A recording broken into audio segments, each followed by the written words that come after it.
আগে আপনার এটা যেরকম ফ্রি ছিল তার থেকে আপনার মিনিমাম 3-4 কেজি ওজন বেড়ে গেছে। একদম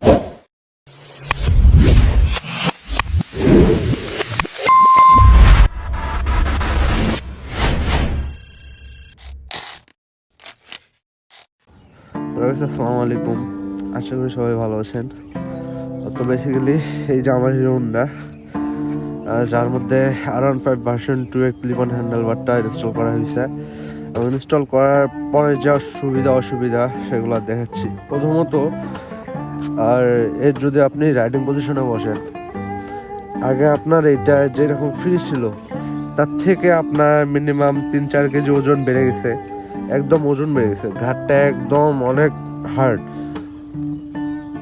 আর দ্বিতীয়ত হচ্ছে যে এর হ্যান্ডেল কি টাঙ্কিতে টাচ হয় কিনা, আসলে না। হ্যান্ডেল এই যে দেখেন, মিনিমাম 1 ইঞ্চির মতো এটা ফাঁক আছে।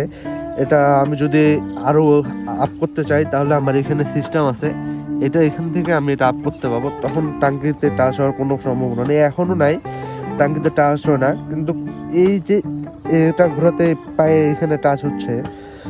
আর আমার এটা যেহেতু এটা টাচ হচ্ছে না, কারণ আমি যে এখানে বুশটা দেখতে পাচ্ছেন, এই বুশটা আমার মিনিমাম আমার যে স্ট্রোকটা থেকে 3 ইঞ্চি বড় রাখা হয়েছে, যার কারণে টাঙ্কিতে টাচ হচ্ছে না।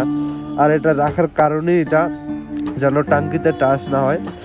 অনেক ভিডিওতে দেখছি যে শুধু বুশটা 1 ইঞ্চি করে, যার কারণে টাঙ্কিতে টাচ হওয়ার সম্ভাবনা থাকে বা তার টাচ হয়ে থাকে।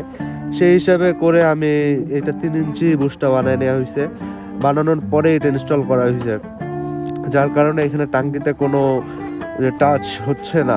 আর এটাতে হচ্ছে যে আপনার যখন আপনি এটা রাইডিং করবেন, আপনার রেগুলার বাইক যেমন এইভাবে চালা লাগে না, রেগুলার বাইক থেকে অনেকটা ডাউন, অনেক ডাউন, শুধু ডাউন না, অনেক ডাউন হয়ে চালা লাগে, আপনার কোমর ব্যথা হয়ে যেতে পারে। আর এটার রাইডিং দেখাচ্ছি, এটা অনেক ডাউন, আপনার রেগুলার বাইক থেকে, স্টক হ্যান্ডেল বার থেকে এটা অনেক ডাউন হয়ে গেছে। আর মজার বিষয় হচ্ছে আপনি এটাতে একটা স্পোর্টি ফিল পাচ্ছেন, এটাই হচ্ছে এর মজার বিষয়।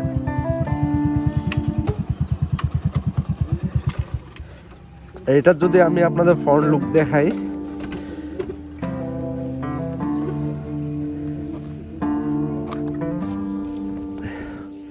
এটা দেখতে এমনটা হবে, কিছুটা এমনটা হবে ক্লিপ-অন হ্যান্ডেল বার লাগানোর পরে আপ থেকে এরকম হবে।